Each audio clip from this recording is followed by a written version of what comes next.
সম্প্রতি সীমান্ত এলাকায় ভারতীয় সীমান্তরক্ষী বাহিনী বিএসএফ কর্তৃক বাংলাদেশে ভারতীয় নাগরিকদের জোরপূর্বক প্রবেশ করার ঘটনা উদ্বেগজনকভাবে বেড়েছে।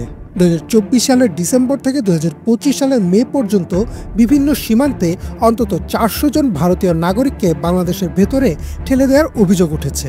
সর্বশেষ 9 মে পররাষ্ট্র মন্ত্রণালয় দিল্লিতে একটি কূটনৈতিক চিঠি পাঠিয়েছে, যেখানে অবিলম্বে এই পুশ ইন বন্ধের দাবি জানানো হয়। পাকিস্তানের সাথে চলমান উত্তেজনার মধ্যেই কেন পুশ ইন পন্থা বেছে নিয়েছে ভারত?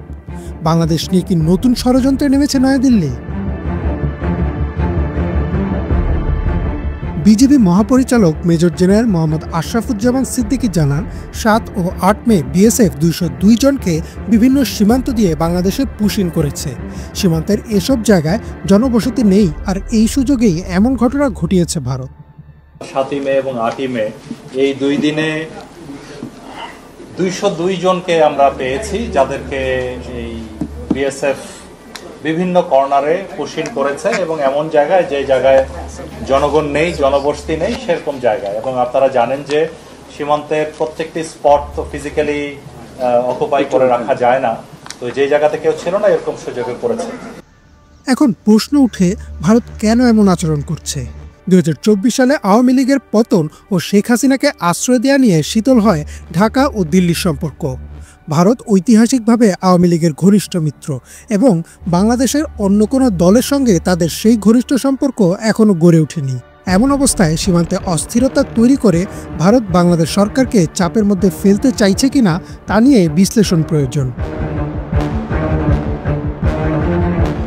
অন্যদিকে ভারতের আভ্যন্তরীণ পরিস্থিতিও বেশ অস্থির। মোদী সরকারের আমলে মুসলিম সংখ্যালঘুদের প্রতি বৈষম্য ও সহিংসতা বেড়েছে।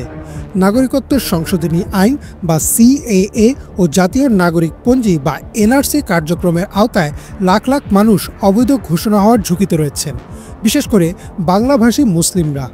অনেকেই মনে করেন এনআরসি তালিকা থেকে বাদ পড়া এই জনগোষ্ঠীকে বাংলাদেশি অনুপ্রবেশকারী আখ্যা দিয়ে সীমান্ত পার করে পাঠিয়ে দেওয়ার একটি পরিকল্পিত চেষ্টা চালাচ্ছে ভারত। এদিকে ভারতের সাথে পাকিস্তানের সাম্প্রতিক উত্তেজনা দেশটির অভ্যন্তরীণ জাতীয়তাবাদী রাজনীতিকে চাঙ্গা করতে ভূমিকা রাখছে। পাকিস্তানকে ঘিরে যুদ্ধংদেহী অবস্থানের ছায়ায় মোদী সরকার আবারও দেশবিরোধী ও বাংলাদেশি অনুপ্রবেশকারী রূপে মুসলিমদের চিহ্নিত করে রাজনৈতিক সুবিধা নিতে চায় কিনা সেটাও প্রশ্নসাপেক্ষ। ভারতের সব প্রতিবেশী দেশের সঙ্গেই বর্তমানে সম্পর্ক টানাপোড়েনপূর্ণ। নেপাল, শ্রীলঙ্কা, চীন কিংবা মালদ্বীপ সব দেশেই ভারতের আধিপত্য বিস্তারের চেষ্টা জনরোষ সৃষ্টি করেছে। এমন অবস্থায় ভারত কি সত্যিই তার অভ্যন্তরীণ সংকট সমাধানে বাংলাদেশকে বলির পাঠা বানাতে চাচ্ছে? উত্তর এখনও অস্পষ্ট, তবে প্রশ্ন থেকেই যাচ্ছে, এই পুশ ইন কি নিছক সীমান্ত দুর্ঘটনা, নাকি এটি কোনো বৃহত্তর ষড়যন্ত্রের অংশ?